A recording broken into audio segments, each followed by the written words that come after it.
Et afin que nos amis sur le web puissent recevoir les salutations, bonjour à chacun. Merci pour la louange. Merci à nos trois conducteurs de louange. Ça fait tellement du bien, oui. C'est tellement une bénédiction de pouvoir être ensemble pour louer le Seigneur. C'est vrai? Ensemble pour louer le Seigneur. Bienvenue à tout le monde. Des nouveaux visages que moi je ne connais pas. Je suis ici depuis seulement 3 semaines en remplacement. Pasteur François et son épouse sont en vacances et je les salue de là. Et donc, bientôt de retour, ils seront. Et donc, avec mon épouse, ça nous a fait plaisir d'être ici pour ces 3 dimanches. Pour nous, c'est une zone de vacances. Alors, peut-être que j'ai rencontré un frère cette semaine. Tout à coup, il était sur son lieu de travail et on s'est salué avec joie. Mais moi, j'étais plus genre vacances que lui. Et donc, on est content de venir ici à chaque fois que l'on peut venir et revenir.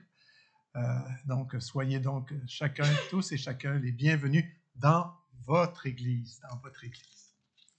On est ici comme invité. Il y a 2 semaines, j'ai apporté un message qui s'intitulait, pour ceux qui étaient ici, qui s'en souviennent, 21 jours sans se plaindre. Oh! 21 jours. 21 jours d'affilée, là. C'est pas quand j'avais 3 ans, je sais, je me suis pas plaint cette journée-là. Non, non, non.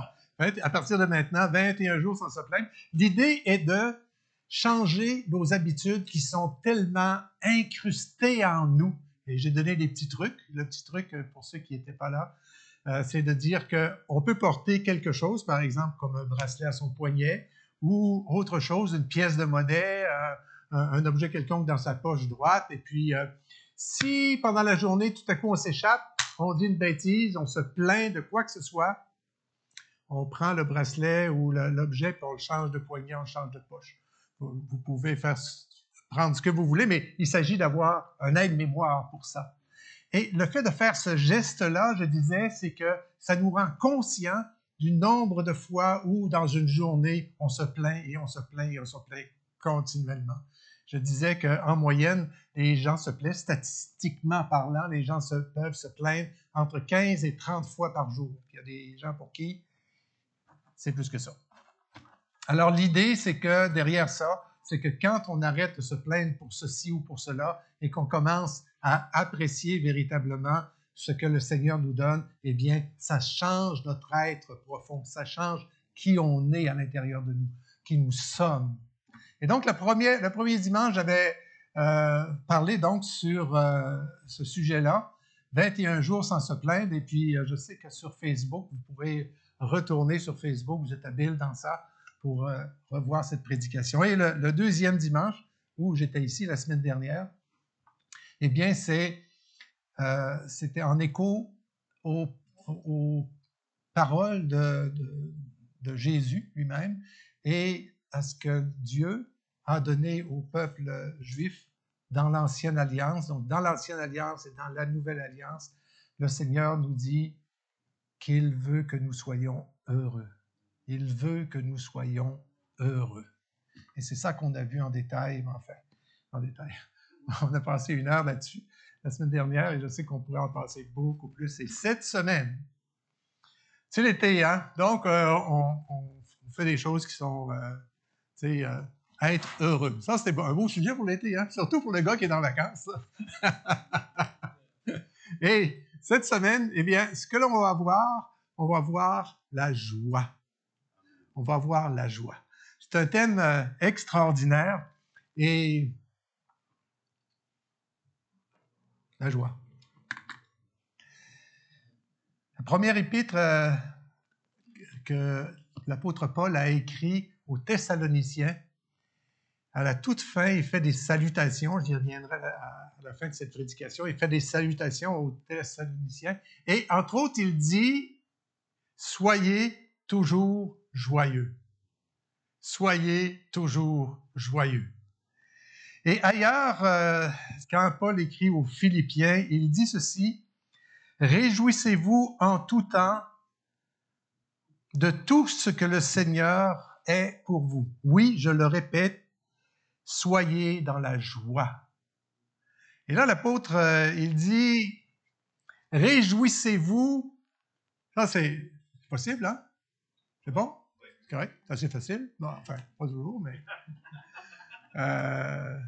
mais il dit, réjouissez-vous en tout temps. Alors, peu importe les circonstances, il nous arrive des difficultés, il nous arrive des choses, la vie qui est peut-être monotone ou quelque chose. Et malgré ces situations, le Seigneur nous invite à travers de ce que Paul a écrit, il a écrit pour nous, entre autres, de se réjouir en tout temps, d'aller de viser cette direction-là.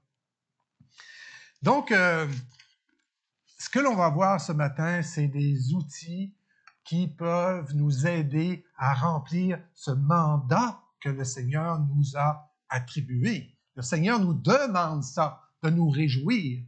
Et donc, en enfant de Dieu obéissant, c'est vrai?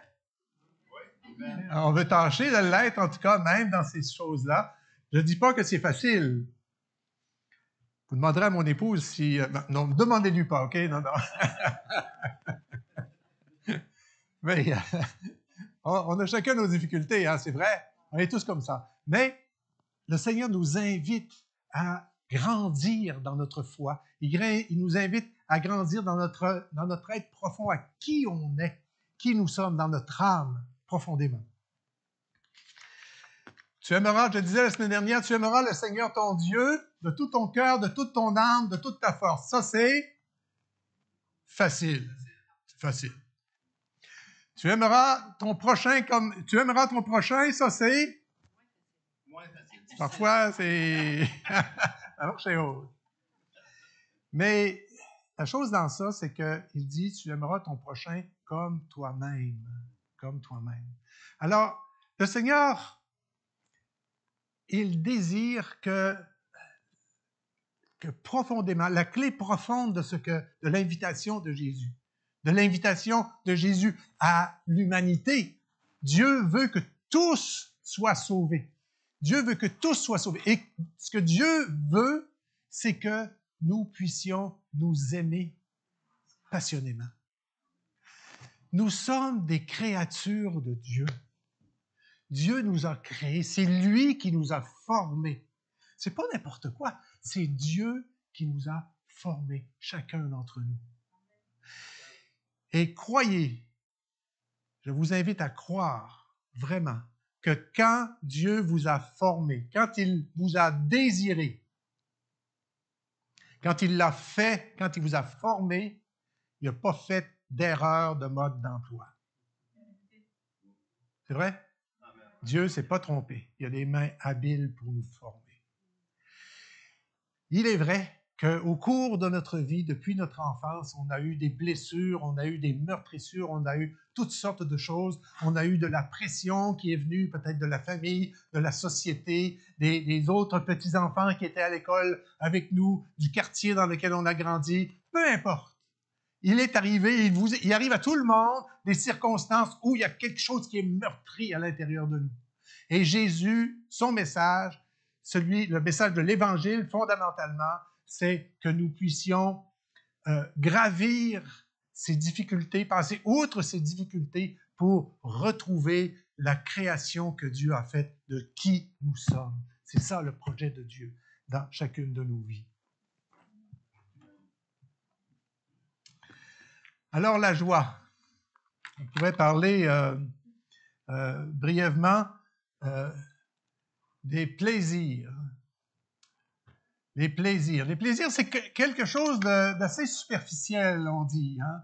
Les plaisirs, c'est quelque chose qui passe, les plaisirs de la vie. Hein, une bonne crème glacée, c'est vrai? Moi, je n'ai pas mangé de crème glacée pendant des années, pendant 15 ans, plus que ça. Vraiment, je n'ai pas mangé pas du tout de crème glacée parce que j'avais une intolérance à la protéine bovine. Bon. Alors, je ne pouvais pas manger de crème glacée, protéine bovine, de fromage, j'adore le fromage, j'adore Dieu, j'aime le fromage. Le yogourt, j'étais un amateur, et puis le steak, puis les hamburgers, puis tout ce que vous voulez. Tout ce qui avait protéines bovines, je ne pouvais pas. Et pendant 15 ans, plus que 15 ans. Et à ma grande surprise, c'est une intolérance. L'intolérance, c'est comme, il y a les allergies, ça c'est grave, puis les intolérances, ben c'est dans la même famille, mais c'est moins grave, OK? J'avais une intolérance, ça me causait des choses que je ne vous raconterai pas, parce que c'était bien plate. Puis tout à coup, l'automne dernier, je me suis aperçu, à ma grande surprise, que mon intolérance n'était plus là. J'ai fait d'autres tests, comme une pizza avec le fromage sur le dessus. Pas de conséquences, etc., etc. On sait que les allergies peuvent arriver à n'importe quand, nous surprendre n'importe quand au cours de notre vie. Les infirmières qui sont ici disent oui. Et ça peut s'en aller comme ça, spontanément, de notre vie. Ça peut venir, ça peut s'en aller, ça peut revenir, etc. Ça, on sait ça. Donc, c'est ça qui s'est passé pour moi pendant une quinzaine d'années. Et là, avec mes petits-enfants, on est allé à la molle. Et cet été, on a été beaucoup avec les petits-enfants. Et puis là, la crème glacée molle, là, j'en ai assez mangé. Et ça, c'est un plaisir. Puis, ce qui arrive avec les plaisirs, on va goûter les plaisirs quand on en a vraiment besoin. Les médecins et tout le corps médical nous disent de boire 1,5 litre d'eau à 2 litres par jour. 1,5 litre d'eau par jour, ça fait du bien, c'est bon pour la santé, etc., etc., etc. Bon. Et puis, quand c'est une journée normale, puis qu'on est rendu à 7 verres d'eau, là, on dit... Mais si on arrive de faire de l'exercice physique, qui nous a demandé beaucoup, et puis on a chaud, et puis on a soif, et puis on a soif, un bon verre d'eau, là, froid, là, ça, c'est un plaisir. Ah, je prends un bon verre d'eau, c'est un plaisir. Je prends un deuxième bon verre d'eau, c'est un petit plaisir. Je prends un troisième verre d'eau, ben là, puis le quatrième verre d'eau, là, non, c'est plus un plaisir. Les plaisirs sont passagers. On a un plaisir, on est fatigué, on va se coucher, c'est un plaisir. Et puis, si on reste... quand on satisfait un besoin immédiat, ça, c'est le plaisir. Mais le plaisir peut gâcher notre vie, par exemple. Il y en a qui aiment bien la nourriture grasse. Levez pas la main. Tu sais, un hamburger, là, tu sais, ce qu'ils vendent là, chez... comment ça s'appelle, là, les 2 arches d'or, là? Tu sais, bon. Et... et il y en a qui aiment beaucoup le sucre. Moi, je ne suis pas un amateur de sucre, mais il y en a vraiment qui aiment beaucoup le sucre. Et c'est un plaisir. Mais trop de sucre, ça devient un déplaisir. Il y a quelque chose, il y a une mauvaise nouvelle là, qui va sortir du test de glycémie là, à un moment donné.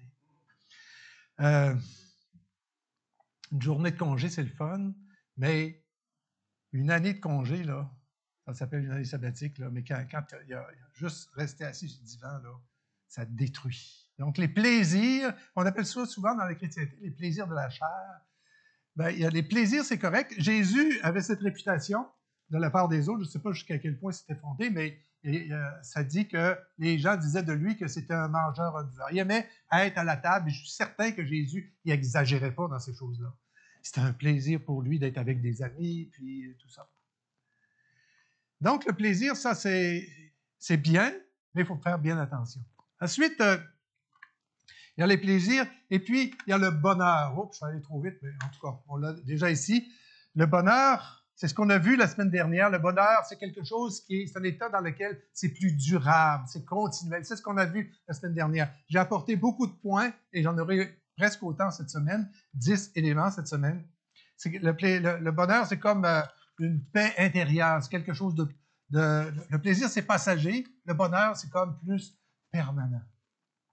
Et entre les deux, il y a la joie, comme les petits-enfants, par exemple. Quand vous regardez les petits-enfants qui s'amusent entre eux, la joie, c'est explosif, c'est des ballons, c'est des bulles, c'est des choses qui élèvent l'âme, la joie. Soyez dans la joie. C'est bondissant, c'est exubérant. C'est une source de vie. Et quand il n'y a pas de vie, il n'y a pas de joie, il me semble. Quand il n'y a pas de vie, il n'y a pas de joie. Et le Seigneur, il est venu pour que nous ayons la vie et la vie en abondance. Le Seigneur, il nous invite à être dans la joie. Il nous invite à être dans la joie. Je sais que ça peut paraître un peu étrange de faire toute une prédication, tout un dimanche matin sur la joie. Personnellement, je n'ai jamais entendu de prédication sur la joie. Bon, ça a donné comme ça, mais je présume qu'il n'y en a pas tant que ça parce que chez les chrétiens, on a dans notre ADN, on va dire, on va regarder les problèmes, puis on va exposer un problème, puis on va dire, voici la recette pour régler ce problème-là. OK, voici, il y a un autre problème, puis un autre problème, puis un autre problème. Et puis là, ben, ce qu'on essaie tout le temps de régler, c'est des problèmes. Cet été, je me suis dit, ben, on est en vacances, on va regarder des choses, arrêter de se plaindre, c'est des vacances, être heureux et dans la joie.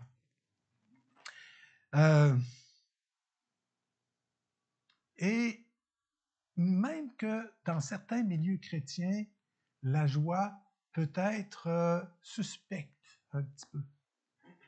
Peut-être suspecte. Dans la joie, c'est comment ça donc que cette personne-là. À un moment donné, la semaine dernière ou il y a 2 semaines, j'avais parlé à ceux qui étaient là que j'avais rencontré Pasteur François dans un rassemblement de responsables d'église qui se répétait à toutes les années. Et donc, c'était à la fin janvier. Ça durait 48 heures sur 3 jours. Lundi, midi, mardi et mercredi. On priait ensemble et puis on mangeait ensemble, on se faisait du bien. C'est là que je l'ai connu. Et puis, l'amitié s'est soldée à ce que je sois ici ce matin. Donc, ça fait 25 ans qu'on se connaît. Et dans ce genre de réunion-là, au début, on était comme une quarantaine, une cinquantaine, bon an, madame, d'une année à l'autre. Et puis, on met les chaises en rond, tout le monde se salue. Puis là, ben,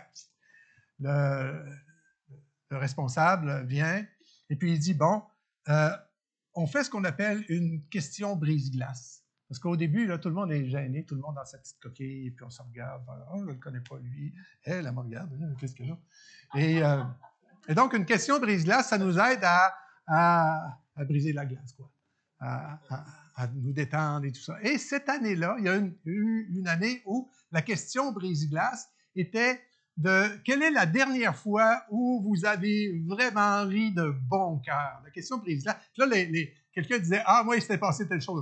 Tout le monde se met à rire. Alors, tu sais, ça détend l'atmosphère. Mais combien j'ai été étonné et surpris d'entendre des serviteurs de Dieu dire, ah, chez nous, on ne rit jamais. Ça me fait mal. Chez nous, on est vraiment à l'antipode de ça. On rit très souvent. Et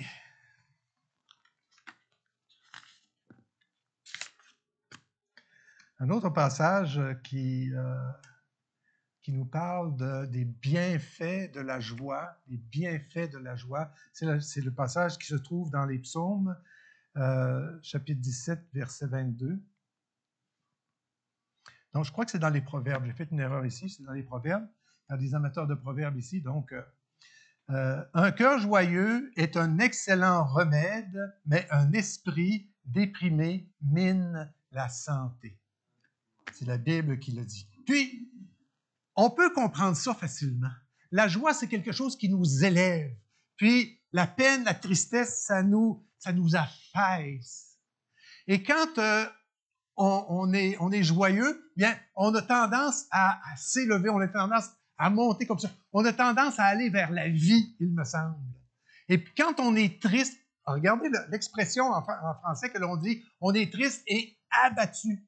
Ça le dit bien, abattu. Et ça, quand quelqu'un décède, que ce soit un humain, un animal ou un arbre, bien, ça se couche à terre, ça va à terre, et c'est même enterré. Les humains, nous, on enterre nos défunts, en tout cas, dans plusieurs traditions, on enterre les défunts, c'est pas la seule. Et donc, ça montre à quel point la vie n'est plus là. Et un cœur joyeux, ça nous élève, ça facilite la santé. Un cœur joyeux est un excellent remède, dit la parole de Dieu. Et un dernier point avant de finir mon introduction. Le pasteur François, il a eu peur, là.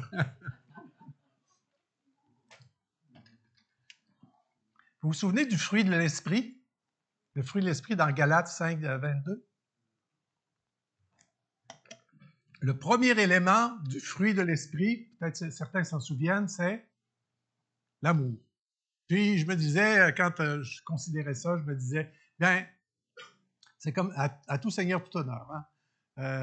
C'est la plus grande chose, c'est l'amour. Le fruit de l'esprit, ce que ça fait, la première chose que ça fait dans notre vie, dans la vie du croyant. Je ne sais pas si c'est vraiment un ordre, mais en tout cas, ça a été placé comme ça par l'apôtre Paul. Le premier, c'est l'amour. Encore une fois, à tout seigneur, tout honneur. Écoutez bien la suite. Le fruit de l'esprit, c'est l'amour, la joie, la paix, la patience, la bonté, la bienveillance, la fidélité, la douceur, la maîtrise de soi. Le fruit de l'esprit, c'est l'amour, c'est la joie. C'est quand même extraordinaire de voir quelle place d'honneur la joie occupe. D'abord que ça fasse partie du fruit de l'esprit et qu'il soit à la seconde place dans la liste des fruits de l'esprit. Ça doit être quand même quelque chose de très important. Pardon. Quelque chose à ne pas négliger. Je disais depuis tantôt, la joie, c'est exubérant, c'est comme des bulles. Quand je pensais à cette prédication, puis je pensais à mon PowerPoint, ce qui me venait, c'était des petites bulles comme ça. Et j'ai regardé plein d'images avec toutes sortes de bulles, et puis, bon, en tout cas. Et il y a quelque chose qui peut nous sembler un peu frivole dans la joie, c'est vrai? Quand on pense aux enfants là, qui souffrent dans les petits machins qu'on achète l'été ou qui font ça avec le vent, puis les bulles partent dans tous les sens, essaient d'attraper ça, tu sais, ça suscite la joie, c'est vrai? Et je pense que la joie peut paraître suspecte à certains chrétiens, peut-être pas ici, mais certains chrétiens, ça peut paraître suspect parce que c'est justement, ça peut sembler un peu comme frivole, un peu, tu sais, c'est pas sérieux, là, c'est pas Dieu. Dieu, c'est important, puis... c'est trop comme léger, là, la joie. Mais ça, c'est un aspect de la joie, c'est pas le seul aspect de la joie. L'autre aspect de la joie, ou un autre aspect de la joie, c'est une joie profonde. Vous êtes familier avec cette expression-là? Je pense que tout le monde a déjà entendu ça. Une joie profonde. C'est-à-dire une joie qui excusez l'anglicisme, qui nous drive de l'intérieur, qui nous drive profondément. Et je pense que cette joie-là, c'est à cette joie-là que le Seigneur nous invite.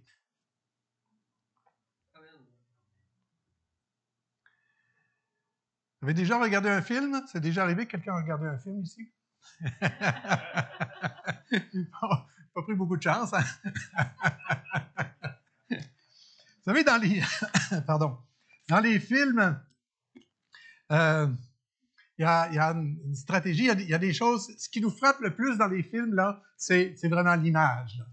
Pensez à un film d'action ou un film de princesse ou un film de ce que vous voulez, documentaire. D'abord, c'est l'image. Ensuite, c'est les dialogues, c'est les choses. Puis, je veux dire, il y a sûrement d'autres éléments, mais un des derniers éléments derrière, c'est la musique. La musique de film, c'est vraiment un art. Et pour composer de la musique de film, là, ça prend des artistes qui comprennent l'œuvre que le réalisateur veut mettre en scène. Et dans la musique de film, tout le monde sait ça. Ce que je vais dire, tout le monde sait ça. Je vais juste préparer mon sujet. C'est que quand, par exemple, là, notre héros, il arrive, c'est sombre, et puis là, il y a un danger, puis il avance avec sa torche, et puis dans le fond de la caverne, et puis nous, on sait que, ou on sait même pas, mais on soupçonne que la grosse bête est au fond, puis... Et la musique qu'il y a derrière ça, la trame musicale qu'il y a derrière ça, ça fait qu'on le sait qu'il va y avoir quelque chose. Attention, faites pas un saut, faites pas un saut. allez, on fait un saut pareil, c'est vrai? Et la musique, c'est un peu ça. C'est comme absent de notre attention, hein? On n'est pas là-dessus, mais c'est ça qui nous aide à nous driver. Mettons là qu'on a la même scène qu'on reprend, et puis on a une petite musique de ritournelle, là, tu sais, comme un manège avec les petits chevaux qui montent et qui descendent. Là. Non. C'est vrai, hein? Ça ne marchera pas. La musique doit aller avec ça. Et je dis cette chose-là parce que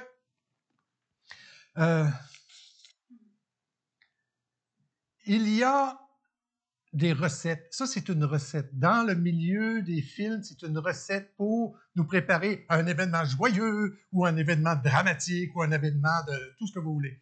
Alors, ça nous aide à cheminer vers là. Et par rapport à la joie, ce que l'on est peut nous aider à nous préparer ou à accueillir la joie ou à ce que la joie soit plus présente dans notre existence. Il y a des éléments qui sont favorables à ça, puis il y a des éléments qui sont défavorables à ça. Vous me suivez? C'est bon? Alors, et pour un petit peu appuyer ça dans l'épître de Jean, vers la fin, l'évangile de Jean, pardon, vers la fin de l'évangile de Jean, au chapitre 15, au verset 11, je vais le lire dans un instant.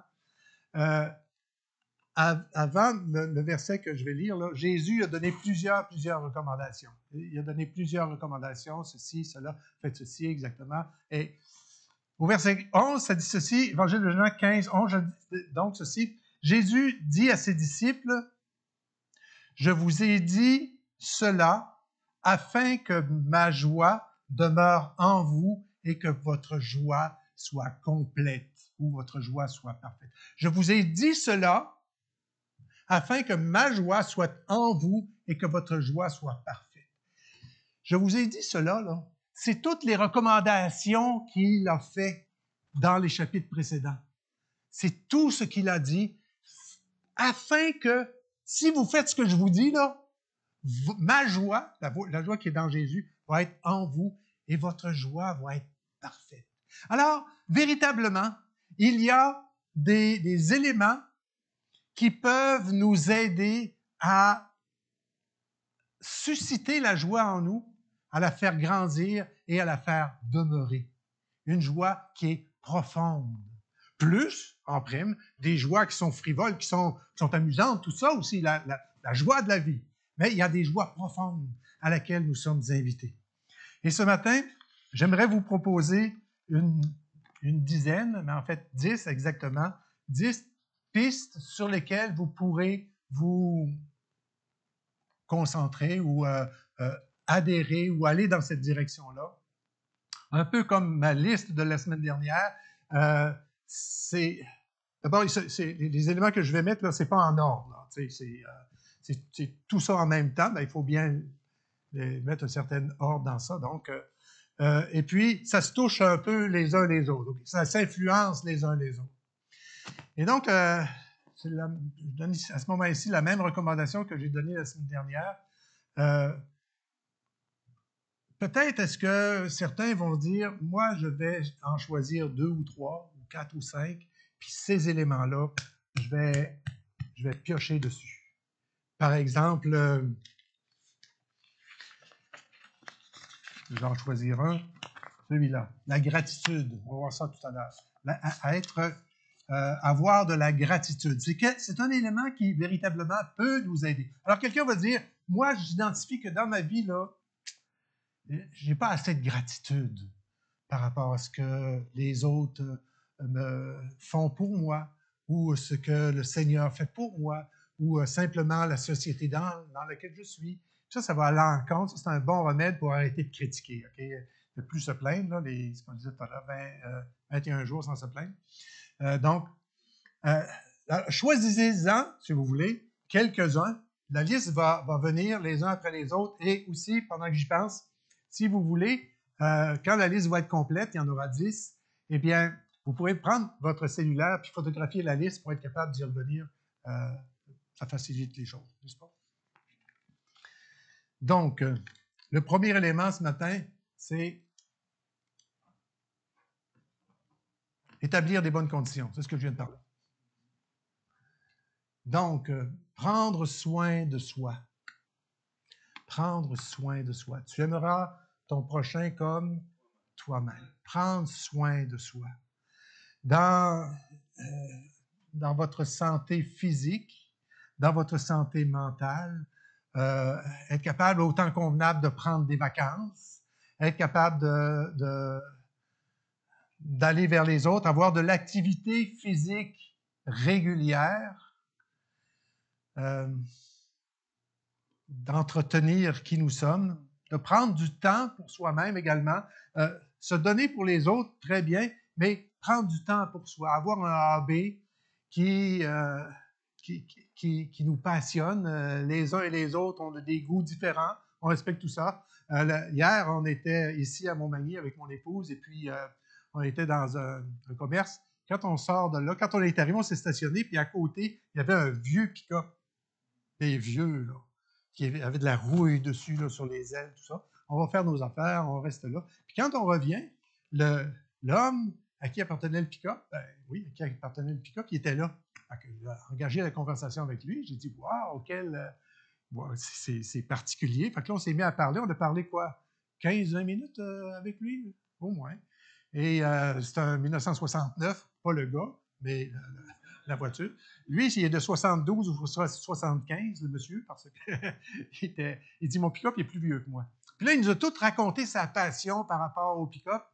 Et il est allé chercher ça, je ne sais plus dans quel État américain. Il a mis ça sur une flobe, et puis il est venu, puis pendant 6 ans, il a refait tout le dessous, le moteur. Il nous a dit, tout ce que l'on ne voit pas, je l'ai refait. Puis ce qu'on voit, non, je vais le laisser comme ça parce qu'il a la marque du temps dans ça. Je respectais ça beaucoup. Parce que la première chose, je lui ai dit, c'est un vieux, puis quand il va être tout en shape, parce qu'habituellement, quand on voit les vieilles voitures, ils sont toutes là.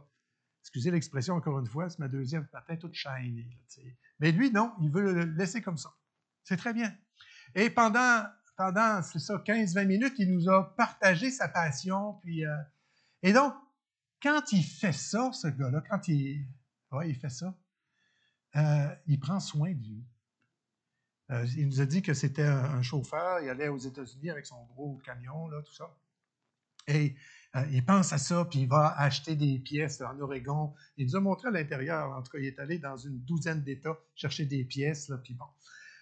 Toujours est-il, tout ça pour dire que de prendre soin de vous, de prendre soin de soi, ça fait du bien, et ça, c'est pas quelque chose qui va automatiquement, nécessairement nous amener de la joie dans la vie. Il n'y a pas une connexion, mais en sous-bassement, comme une musique de film, c'est quelque chose qui va nous disposer, avec les autres éléments qu'on va voir ce matin, qui va nous disposer à être dans la joie dans notre vie.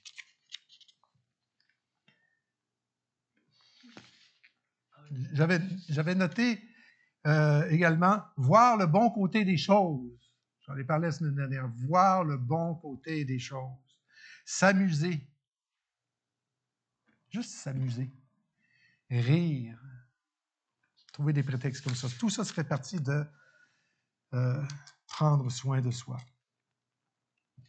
Un deuxième, l'acceptation, c'est-à-dire s'accepter soi-même et accepter les situations qui nous arrivent. Il y a des situations, ça faisait partie de la recette, si je peux dire, de la semaine dernière. Quand on accepte les choses, ça diminue le stress. Il y a des choses sur lesquelles on ne peut pas se battre.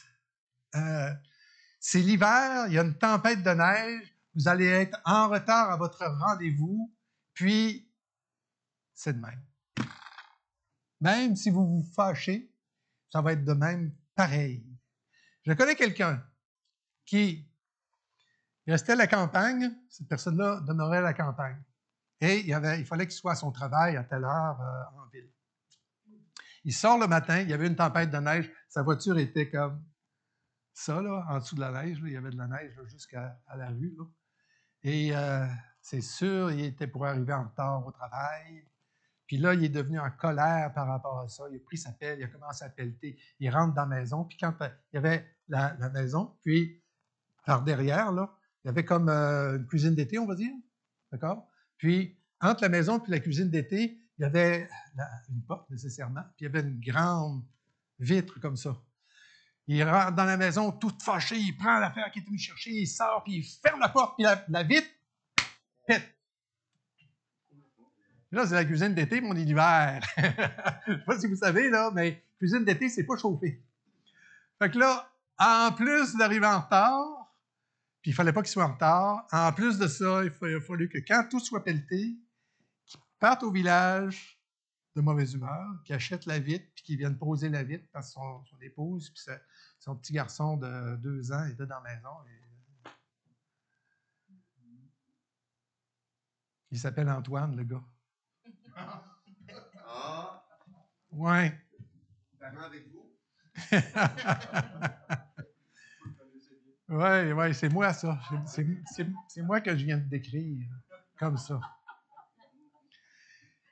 Et depuis, j'ai appris à accepter les choses qui arrivent. Le même gars, je ne vous dis pas qui, là, il allait avec son petit-fils de 7 ans. Oui, 7 ans, au baseball. Alors, il était dans l'équipe de baseball de la ville, et puis donc, ils mettent les 6-7 ans ensemble, les 8-9 ans ensemble, puis ça continue. Alors, les 6-7 ans, c'était tellement cute, là. On arrivait, on stationnait, puis, mettons, j'arrivais ici, je stationnais, puis là, il y avait tout le baseball des enfants. Et puis ici, il y a l'arrêt-balle qui monte jusque là, puis ici, la clôture à peu près est haute de même, là. Puis, j'arrivais tôt, alors je me stationne là. Cool. Alors, j'ai commencé les pratiques. Puis là, ben, pour les enfants, c'est tellement cute de les voir, là, vous n'avez pas idée. La petite fille qui est au deuxième but, là, ça joue, là. Puis elle regarde les affaires, tu sais. Elle amasse un petit caillou, puis elle s'intéresse à ça, tu sais. Elle joue au baseball. Ils sont là, mais ils sont dans leur univers en même temps. C'est cute. Puis pour ceux qui sont au bâton, là, vous avez déjà vu ça, il y a un poteau sur lequel on met puis là, ça ferait tout son cœur, puis ça reste là. Et puis, après 3 reprises, là, tu vas au premier pareil. Là, tu sais, bravo, tout le monde applaudit. Ça se passait de même. OK? L'année suivante, je vais chercher mon petit-fils, puis on arrive, je me stationne à la même place. Puis là, ben, il était rendu dans les 8-9 ans. Alors, ça avait tout grandi, puis il y avait des 9 ans, là. Puis il y a des 9 ans qui sont hauts de même, puis il y a des 9 ans qui sont hauts de même. Puis il y a des 9 ans qui ont du bras. Puis là, il s'installe au bâton, puis il fesse, puis la balle part, une fausse balle, monte beaucoup plus haut que l'arrêt-balle, mais passe à côté, puis elle arrive direct sur mon windshield. 3e anglicisme ce matin, excusez-moi, directement dessus. Moi, j'étais sur l'estrade, c'est 3-4 marches de haut, là. J'étais là. Et puis, il y avait des hommes qui étaient là dans la rue, ça jasait. Puis, il y a un gars qui s'était tiré comme ça. Puis, il n'a pas réussi à l'avoir. J'ai entendu « poc ». Bon, puis, j'ai regardé, j'ai fait ça comme ça. Puis, il dit bon, fait que c'est de même. Fait que je suis resté assis, tranquille. Et puis, la partie continue. Puis, à un moment donné, je voyais les gens. Bon, j'ai dit, je vais reculer mon auto quand même. Puis, après 10 minutes, là. Bon, et quand je suis arrivé à mon auto, là, le pare-brise, là, il y avait une poque, là, mais ça faisait comme une toile d'araignée. Ça partait dans toutes les directions. Fait que j'ai reculé. Puis là, je vais me rasseoir. Puis il y avait 2 femmes, des mamans, qui jasaient ensemble, ils se connaissaient. T'sais. Fait que la maman, une des deux, les deux me regardent, puis en voulant dire, eux autres, ils ont vu la catastrophe aussi. Alors, j'ai dit, qu'est-ce que je peux y faire? C'est ça que ma réaction, ça a été ça. J'ai dit mes assurances, et puis j'ai vu qu'il n'y avait pas de si bonnes assurances que ça, mais en tout cas.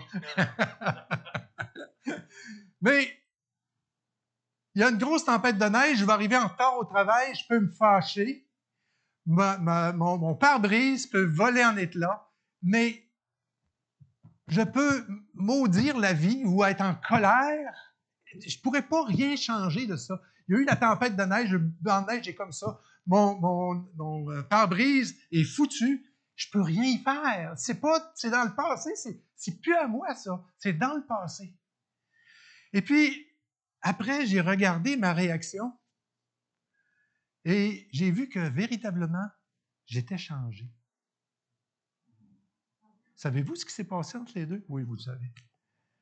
Oui, c'est ça. Le Seigneur est entré dans ma vie, puis a commencé à faire son travail patiemment, patiemment, au travers des années, des années, des années, des années. Le Seigneur est patient.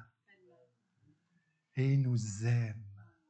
Je le disais la semaine dernière, il nous aime comme on est, et il nous aime tellement qu'il ne veut pas nous laisser comme on est. Il veut nous changer. Et ça, c'est le travail du Seigneur. Et ça, c'est cette chose-là, on peut le faire également consciemment, dire « j'accepte ». J'accepte les choses sur lesquelles je n'ai pas de prise. Je ne peux pas rien faire contre ça ou pour ça. L'acceptation. Troisième élément, c'est l'attention. Porter attention, être attentif aux choses, mieux gérer ses émotions, se regarder et voir dans quel état on est véritablement, comme se regarder ou demander à votre épouse, peut-être elle le fait déjà, de vous donner des points de repère. Porter attention aux choses. Quand j'étais étudiant, j'avais un ami, on étudiait ensemble à l'Université Laval. Et un bon ami, lui, il venait de l'île aux Coudres, Benoît. On était ensemble, là. Friendly, tu sais. Il venait de l'île aux Coudres, puis à un moment donné, on avait comme un week-end, il dit Antoine, ça te tente-tu qu'on va aller voir où j'habite? Et puis là, il était venu me montrer ça. Puis on était à la tour. Puis on était en art visuel, tu sais, la peinture, puis toutes ces choses-là. Fait qu'on on avait apporté tous les deux un kit d'aquarelle. Et ce qui m'avait frappé, c'était qu'on avait pris la route Charlevoix, puis on voit bien d'ici, hein, les montagnes. On était dans les montagnes, à 138. Et puis, à un moment donné, on arrête, on stationne sur le bord de la route, on descend, on sort notre kit d'aquarelle. Puis, il y avait les locaux de au loin, puis il y avait Charlevoix. Alors, on prend nos tablettes, puis on se met à faire de l'aquarelle tous les deux. Puis, à un moment, il y a une voiture qui arrive, il arrête, il y a 3-4 personnes qui descendent, et puis il arrive, il photographie, clouc, il rentre dans l'auto, puis il s'en va. C'est pas mauvais, mais ils n'ont rien vu. Ils vont regarder la photo, ils vont regarder un paysage grand comme ça. Nous, on avait un paysage grandeur nature, puis on a pris le temps de regarder. Quand on habitait à Montréal longtemps, à un moment donné, on habitait dans un logement à l'étage, puis nos propriétaires habitaient comme en bas. Et c'était tous les deux des enseignants en mathématiques au secondaire, qui ont pris leur retraite en même temps, le même jour. Et ils avaient décidé, eux, depuis longtemps, de faire un voyage en France. Puis ils nous ont conté ça en venant. Puis on dit, c'était beau, c'était formidable. Vraiment, on a essayé de tout voir. On courait quelque part, on le voyait, puis là, aussitôt qu'on l'avait vu, la Tour Eiffel, ben là, il s'en allait à l'Arc de Triomphe, puis là, il s'en allait à Saint-je sais pas quoi, puis là, il allait à une autre place, puis ils n'ont rien vu. Ils n'ont pas pris le temps, prendre le temps à être attentif, goûter la vie, goûter les gens, goûter les autres, prendre son temps. C'est un des biens les plus précieux que nous avons, le temps. Et c'est ça, de prendre le temps de faire les choses, d'être attentif. Un bon repas. Faire de la cuisine, pour ceux qui aiment ça. Moi, j'aime beaucoup faire la cuisine, mais mon épouse cuisine nettement mieux que moi. Alors, elle aime ça beaucoup en plus. Elle aime ça beaucoup. Elle cuisine à la maison parce que, premièrement, elle aime ça et qu'elle aime me faire des bons petits plats. Hein. Et il y a des gens qui aiment beaucoup la musique, mais prendre le temps d'écouter la musique de qui vous voulez, les groupes chrétiens que vous voulez, ou une cantate de Bach, ou de la musique japonaise, ou de la musique. Prendre le temps de lire de la poésie, prendre le temps de sentir les parfums. Aller dans le bois, nous, on aime bien marcher, aller en forêt, et Quand on va marcher en forêt puis qu'il pleut ou il y a plu, les odeurs dans la forêt, c'est tellement bon. Moi, en tout cas, j'aime ça beaucoup. C'est un plaisir de prendre le temps. Puis, ça contribue au bonheur. Ça contribue à former en moi une disposition à la joie. C'est pour ça qu'on aime ça. Un autre élément, c'est la bienveillance. Être bienveillant envers soi-même et les autres favorise des relations positives et des sentiments de connexion. Dans Romains 12, 15, ça dit « Réjouissez-vous avec ceux qui se réjouissent ». Ça, je crois que c'est de la bienveillance. Réjouissez-vous avec ceux qui se réjouissent. Quelqu'un vient d'avoir une bonne nouvelle. Et puis nous, une mauvaise journée, on va dire. OK, on met ça à l'exagération, là. OK? Ou une journée standard, on est comme ça. Et puis, on rencontre quelqu'un qui est tout excité parce qu'elle a eu une bonne nouvelle. Être bienveillant, là, c'est de laisser ce qu'on est en train de vivre, nous, on met ça de côté, puis on embarque avec la personne. On embarque. Ça fait partie de la bienveillance.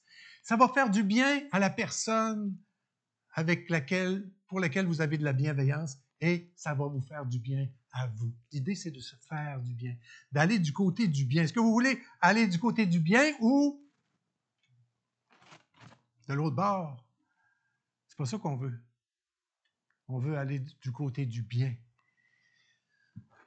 La connaissance du bien et du mal, c'est ce que je cherchais. Un exemple de ça, c'est que notre petit-fils, il vient à toutes les semaines. On a le bonheur d'être dans la même ville que notre fils. On a un fils unique, puis un petit-fils puis une petite fille. Et depuis qu'on est revenu, qu'on est à Thetford, on a été longtemps à Montréal, je disais, on est à Thetford, presque à tous les vendredis, à la fin de l'école, je vais le chercher. Je vais chercher notre petit-fils, puis on passe la soirée ensemble, parfois, pas souvent. Il couche à la maison, puis bon. Mais on passe du temps ensemble. Et puis, on a beaucoup de jeux, des activités pour les deux âges, là. Et entre autres choses, on joue à des jeux, vous savez, des jeux de table, là, puis ça peut être des jeux simples, là, il y a des petits lapins, puis on lance un dé, c'est le jaune qui avance ou c'est le vert qui avance. Quand il était plus jeune, 5 ans, mettons. Et puis, quand il perdait, que son lapin il était rendu en 2e, 3e place, que c'était tellement là, difficile pour lui là, de gérer ça ou d'être content. Non, il voulait gagner. Okay? Et surtout mon épouse, elle lui a dit, écoute, Elliot, il faut que tu sois content avec celui qui va gagner. Tu as gagné, je suis content pour toi. Puis, on le faisait quand c'était l'autre ou notre petit bonhomme, être content avec lui. Et ça fait partie. Et vous savez, avec le temps, avec les années, maintenant, quand l'autre gagne, on va dire, il dit bravo. Il a changé. Il a changé. Et ça peut être pour nous, cette chose-là. Acte 20, 35 dit, souvenons-nous de ce que le Seigneur lui-même a dit. Il y a plus de bonheur à donner qu'à... On connaît ça par cœur, hein? Et la raison, c'est ça. La raison, c'est ça. C'est d'être avec l'autre. C'est un geste d'amour envers l'autre. Il y a eu 2 expériences. De tantôt, je vais en relater seulement une. On a demandé à 96 étudiants de participer à l'expérience. Et donc, les scientifiques, les expérimentateurs, ont divisé le groupe en 2. À un groupe, à chacun, on donnait 5 $ par jour pendant 5 jours. OK?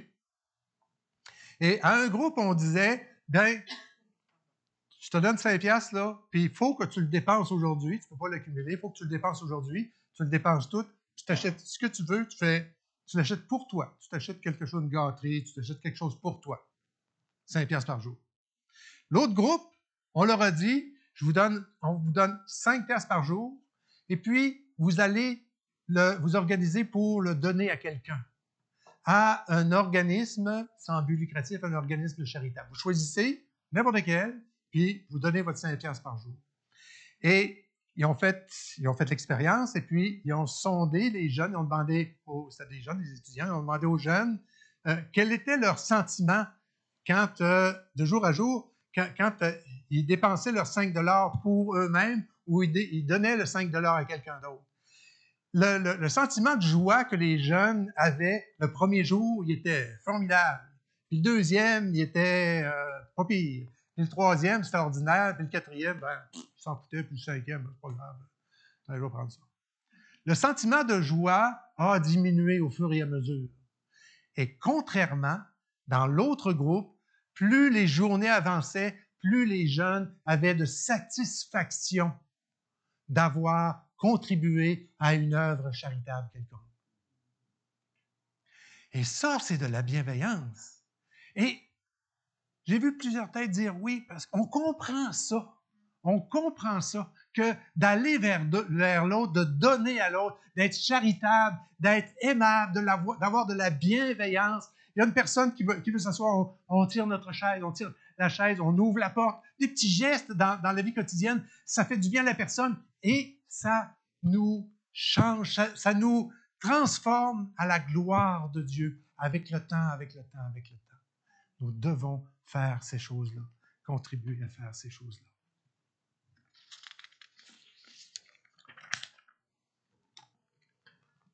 Un autre élément, donc, avoir de la gratitude, être reconnaissant.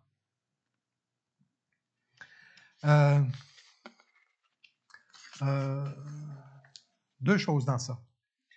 Il y a, à l'église dont j'étais le pasteur à Montréal pendant quelques années, il y avait une personne âgée, j'en ai sûrement parlé déjà ici, je parle de lui toujours. Il est décédé, ça fait presque 20 ans maintenant, oui, peut-être une vingtaine d'années. Et un monsieur extraordinaire. C'était un évangéliste, et peut-être je vous l'ai déjà dit, mais en tout cas, j'aime me répéter. Je l'accompagnais dans les soins de santé, et puis quand on montait dans l'ascenseur ensemble, là, et puis s'il y avait quelqu'un avec nous, là, on faisait un étage, il avait obtenu le plan du salut, la personne qui était avec nous. C'était comme ça, lui était comme ça. Et ce que cet homme-là m'a appris de plus important, il m'a appris beaucoup de choses, et ce qui m'a appris de plus important, puis de plus, je dirais, fondamental, quand je le voyais, c'était pas ces choses-là. Moi, j'ai pas c'est pas mon don d'être évangéliste, j'en ai d'autres, mais c'était la chose suivante, c'est qu'à chaque fois qu'on priait ensemble, il débutait toujours sa prière en disant « Merci Seigneur pour le salut, pour ceci, pour cela ». Il débutait toujours ses prières en étant reconnaissant envers Dieu. Ça, c'est une grande leçon que M. Lincourt m'a apprise et qui est encore dans ma vie. La deuxième chose que je veux mentionner par rapport à avoir de la gratitude, c'est qu'un truc pratique. Je connais un chrétien qui, depuis je ne sais pas combien d'années, c'est un chrétien, il devrait être à sa retraite, mais il ne peut pas. Il veut pas, en tout cas, il travaille encore. Et donc, il dit qu'il a fait ça toute sa vie. Donc, ça fait, je sais pas, 40 ans qu'il fait ça. C'est son grand-père, je crois, qui lui avait conseillé, puis il a commencé, puis il n'a pas lâché. Lui, il fait ça le matin, mais je peux comprendre que la plupart des gens font ça le soir. Il y a un petit cahier, et puis il note à tous les jours, 5 choses de positif qui est arrivé dans sa journée. Pour lui, dans sa journée d'hier, pour vous peut-être, si vous commencez ça dans la journée d'aujourd'hui. Vous vous achetez un beau petit cahier avec des fleurs, ils en vendent partout, et puis vous écrivez 5 choses qui est arrivé, 5 choses, de bonnes choses qui m'est arrivé aujourd'hui. Ça, je me souviens de ça. Un deuxième, et puis vous vous endormez là-dessus. C'est beau, hein? Avoir de la gratitude, dire merci. Savoir donner, dans le proverbe 15, 23, savoir donner la bonne réponse est une source de joie, et combien est agréable une parole dite à propos. Je le répète, par rapport à la bienveillance, savoir donner une bonne réponse est une source de joie, notre thème de ce matin, et combien est agréable une parole dite à propos. C'est la parole de Dieu qui nous dit ça. Un autre élément, le 6e, avoir confiance. Dans le premier épître de Jean, chapitre 4, verset 18, ça dit « L'amour parfait bannit la crainte. » L'amour parfait bannit la crainte. C'est vrai que de verrouiller nos émotions, il y a des gens qui sont comme ça, là.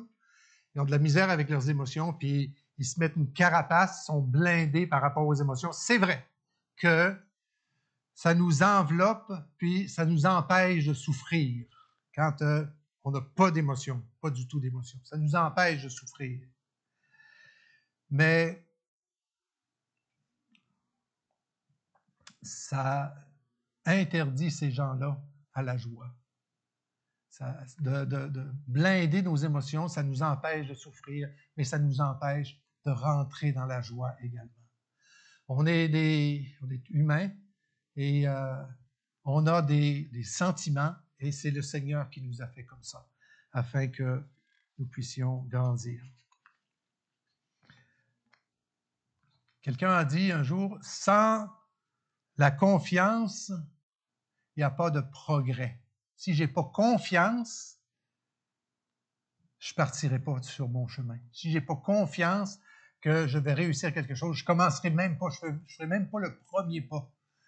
La confiance dans ce que le Seigneur nous propose, met dans notre cœur, ou la confiance en général. C'est un bon...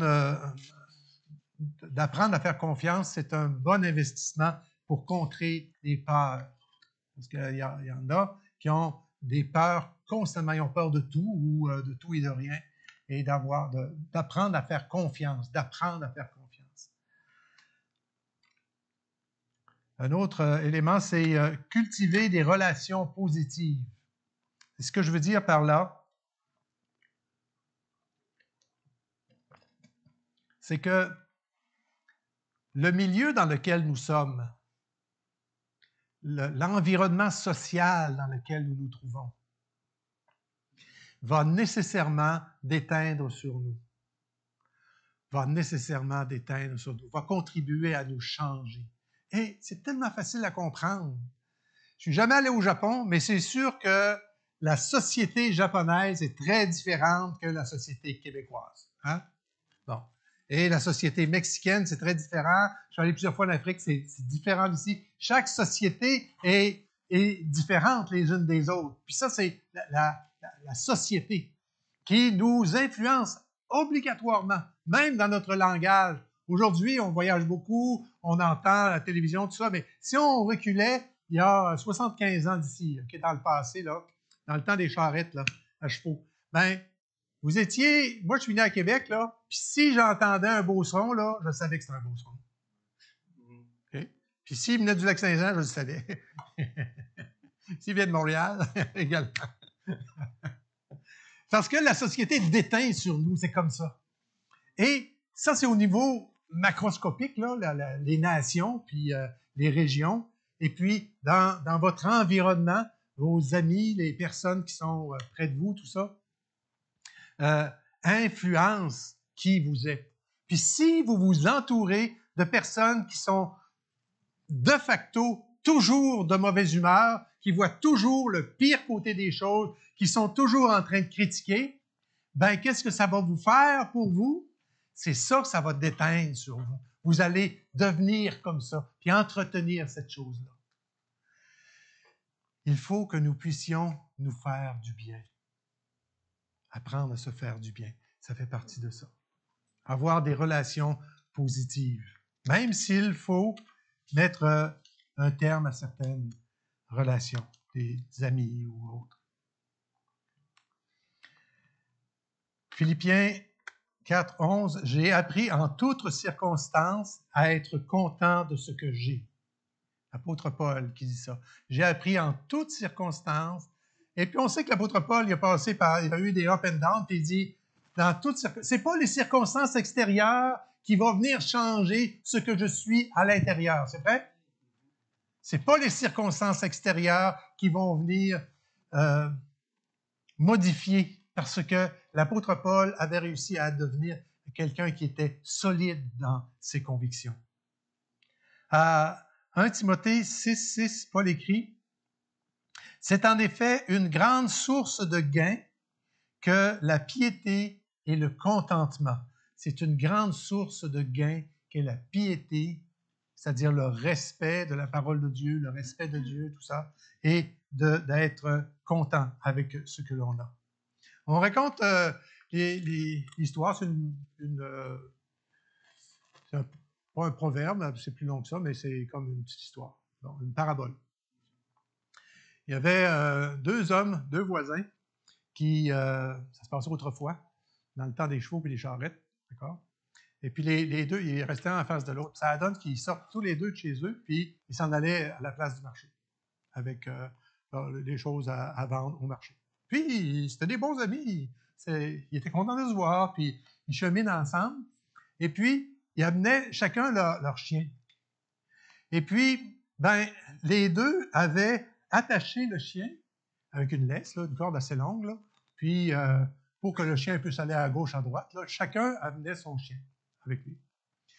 Puis, le chien du voisin d'en face, ben, le chien du monsieur, premièrement, le chien du monsieur, lui, il était content avec son bête, puis il marchait en arrière de la charrette, et puis il s'en allait là.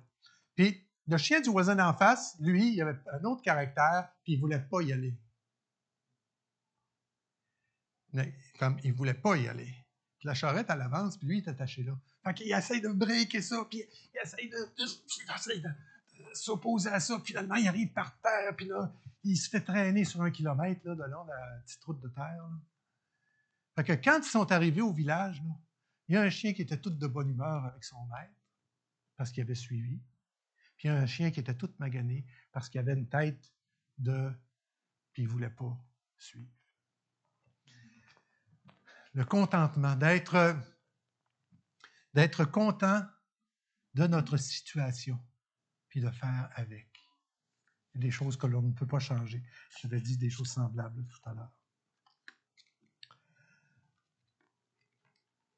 Persévérer, notamment persévérer dans l'effort. Je demandais tout à l'heure s'il y a des gens qui avaient déjà vu un film, puis beaucoup ont levé la main. Il y a des choses assez remarquables, des recettes dans les films. Hein. Quand c'est des films d'ados, assez souvent, la situation, c'est que là, ça va être un héros. Mais au début du film, là, il ne connaît rien, il ne sait pas comment faire, puis il n'est pas habile, puis tout ça.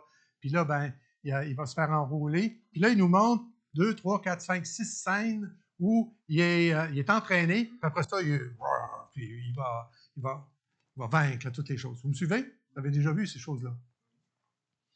Et puis, c'est une recette, d'accord? Et puis, c'est des films qui s'adressent aux ados. Moi, j'ai écouté ça avec mon cœur d'ado. Je n'étais pas ado, mais j'avais un cœur d'ado. Okay? Des films pour se détendre.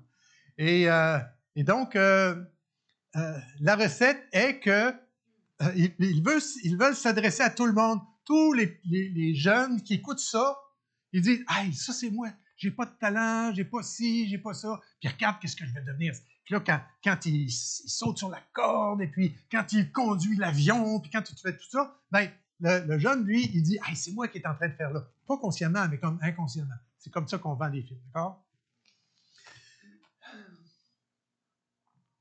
C'est le bout entre les deux, l'entraînement. Le jeune, il dit « Hey, moi, oui, je vais m'entraîner, je vais aller faire de la course. Hey, Rambo, je n'ai jamais vu les films de Rambo, mais je vais me mettre en forme. » Puis là, après 2 jours, là, non, il retourne sur son sofa. L'idée, c'est de persévérer dans l'effort. De persévérer dans l'effort. Si l'effort que vous avez à vous demander, c'est de dire « Je vais commencer de l'exercice physique », ben, je vous dis que si vous décidez que l'exercice physique, ça va être la natation, et puis que la natation, ça va être de traverser le fleuve jusqu'à l'autre bout, d'aller toucher au poteau l'autre bout en face, là, puis de revenir, je vous le dis, là, ça ne fonctionnera pas. Ben, évidemment, ça ne fonctionnera pas. La sœur chez moi, qui est plus jeune que moi, là, elle est plus jeune maintenant, mais elle était jeune. On l'appelait la petite à la maison, okay? C'est juste pour dire. Quand elle était jeune, elle avait fait de la nage synchronisée et elle était dans l'équipe canadienne de nage synchronisée. Moi, je nage comme une roche, comme ça. Elle était. Et puis, elle est venue nous visiter au Lac-Saint-Jean. Et elle est venue nous visiter, ça fait une couple de semaines. Puis, dans le cours de la conversation, elle disait oui, je vais à la piscine et puis je fais des longueurs. Je ne me souviens pas combien de longueurs elle fait. Non. C'est pas 15 longueurs, non. C'est comme 75 longueurs. Ouais. Elle a 65 ans. Puis, elle est entraînée, là, tu sais. En plus, le matin, quand elle se lève, elle va marcher ses 2 kilomètres. Bon. Etc. Elle a beaucoup de qualités. Persévérer dans l'effort. Nous, à un moment donné, il y a eu une époque où, à cause de problèmes cardiaques de mon côté, d'autres problèmes de santé différents pour mon épouse, on a été obligés d'abandonner presque nos balades en forêt, tout ça. Et quand ça a été réglé, la médication maintenant, et maintenant on a résolu de reprendre nos activités physiques et à chaque fois qu'on peut, on va dans un parc qui est à 2 minutes, 3 minutes de chez nous et on fait ces 2 kilomètres dans un sentier qui monte comme ça, qui revient. À chaque fois qu'on peut, on y va. Puis on a vu nettement de l'amélioration parce que nous avons persévéré. Le dernier élément ce matin, c'est... Ça va aller trop vite. Le dernier élément ce matin, c'est la gratuité. Faire des choses gratuites, mais quand on pense à ça, la gratuité, là, assez souvent, on a l'argent en tête. Mais il n'y a pas seulement ça dans la vie. Notre temps également. Être généreux et faire des choses qui sont gratuites avec notre temps, notamment. Ça a un impact positif sur notre physique, sur nos émotions. Et je vais sauter tout de suite à la conclusion. Donc, c'est le temps de photographier. Pour ceux qui veulent, je vois qu'il y en a qui photographient déjà la petite liste. Et donc, en conclusion, je vais reprendre la conclusion que l'apôtre Paul a adressée aux Thessaloniciens. Alors, l'apôtre Paul écrit aux Thessaloniciens. Et donc, il écrit sa lettre, et puis, quand il arrive à la fin, là, il va donner des recommandations, des dernières recommandations. Et voici ce qu'il écrit presque à la toute fin. Il écrit ceci. Voilà. Voilà ce que Dieu demande de vous dans votre vie avec Jésus-Christ. Et je pense que ça peut s'adresser à nous. Voilà ce que Dieu demande de vous dans votre vie avec Jésus-Christ. Et dans le même verset, la phrase juste en haut, ça dit ceci. Oups, j'ai de la misère avec mon truc. Soyez reconnaissants en toutes circonstances. On a vu ça dans la liste. L'apôtre Paul, il conseille ça. Soyez reconnaissants. Et juste avant, ce qu'il dit, c'est prier sans cesse. Vous êtes abonné?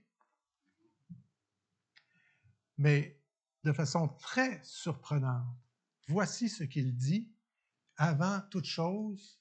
Oh, encore un peu trop.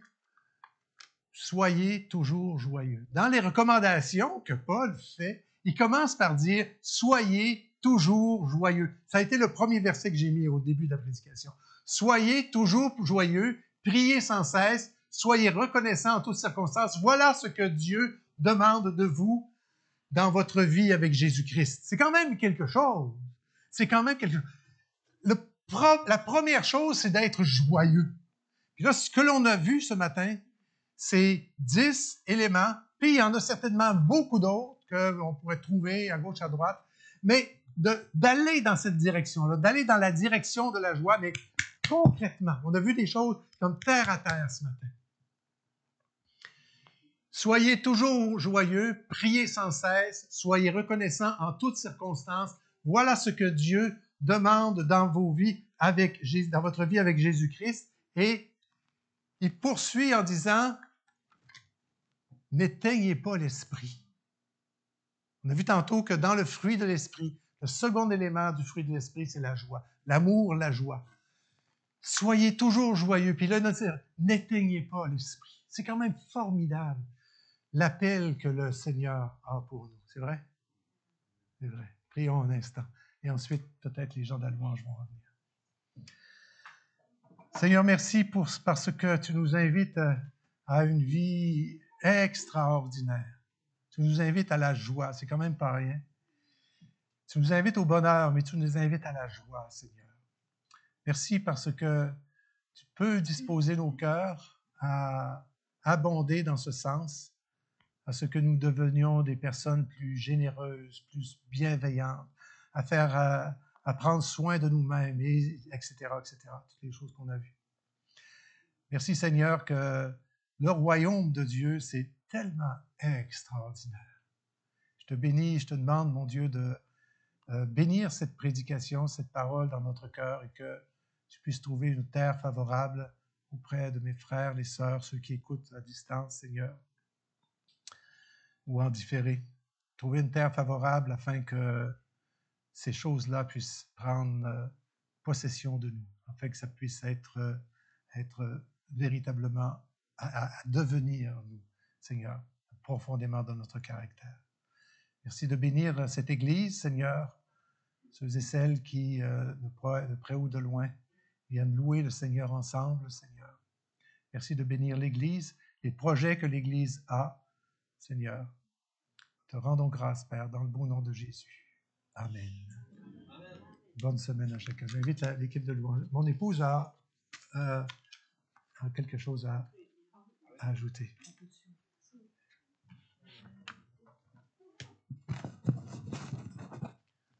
Le micro là, ça va? Donc, depuis ce matin, j'ai cette pensée dans mon cœur et je ne voudrais pas partir sans vous la laisser. Alors, la personne va s'identifier et comme j'ai vu plusieurs fois agir Dieu, des fois ça peut toucher différentes personnes, mais il y a une personne en particulier qui, en fait, même ce matin encore, de débuter ta journée, c'est toujours un temps difficile pour toi parce que tu portes tes offenses. Et encore ce matin, en t'en venant, tu te disais, j'ai pas assez fait, je mérite pas Dieu. Alors, Seigneur veut vraiment te rappeler que même que les offenses que tu as faites dans le passé sont même plus dans sa mémoire. C'est pas lui qui parle à ton cœur. Alors, d'être vraiment dans la reconnaissance de ce que Dieu a fait dans ta vie et est en train de faire dans ta vie. De faire confiance, de mettre ton cœur vraiment dans cette joie. Je crois que quand tout au long, je me disais, prends vraiment à cœur ce que tu as entendu ce matin. C'est beaucoup pour toi de pratiquer ces choses-là. De pas t'astreindre à dire, il faut que je prie, il faut que je lise la parole, il faut.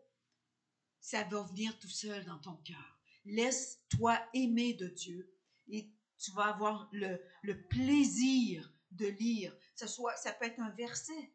Hein, c'est vivant la parole de Dieu. Alors, laisse-toi aimer de Dieu. Merci. Amen. Amen.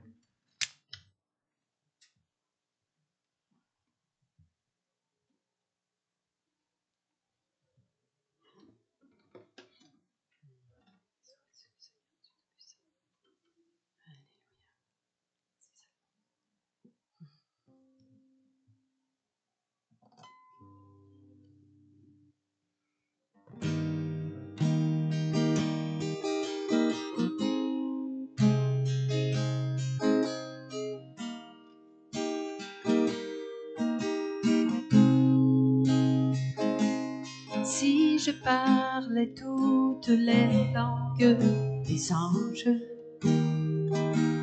si je chantais pour les grands,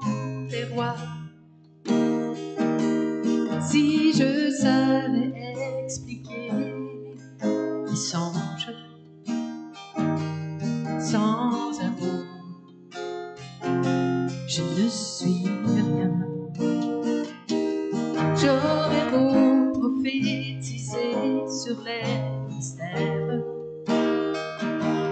maîtriser toutes les sciences de la terre,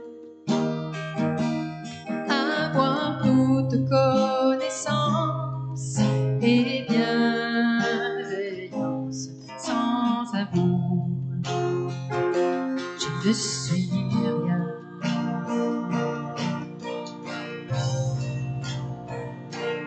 Ton amour a relevé le monde entier. Aucun homme dans ton cœur n'est oublié. À la fin des temps, quand tout disparaîtra, ton amour jamais ne passera. J'aurais beau donner tout ce que je possède, donner toute ma fortune aux affamés. J'aurais beau tenir tous les plus beaux discours. Sans amour, je ne suis rien. Je ne serai rien que cuivre qui résonne, rien de plus qu'une cymbale qui retentit. Même en souffrant le martyre, pour obéir. Sans amour, je ne suis rien.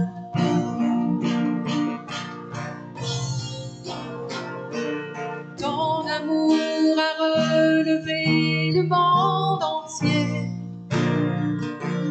Aucun homme dans ton cœur n'est oublié. À la fin des temps, quand tout disparaîtra, ton amour jamais ne passera. Permets-moi de n'être jamais loin de tes bras, de vivre les mains ouvertes devant toi, attendant que tu me donnes le secret de ton cœur. En ton amour, je suis tien.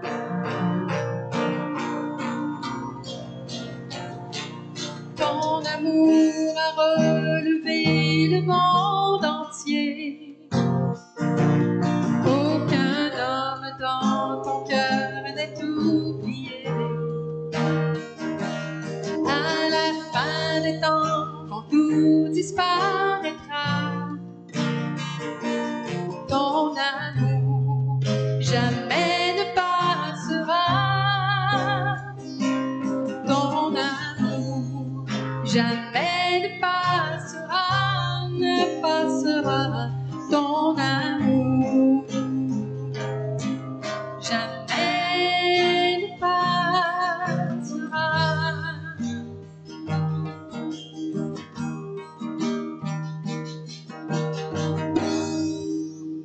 Merci Seigneur Dieu Tout-Puissant.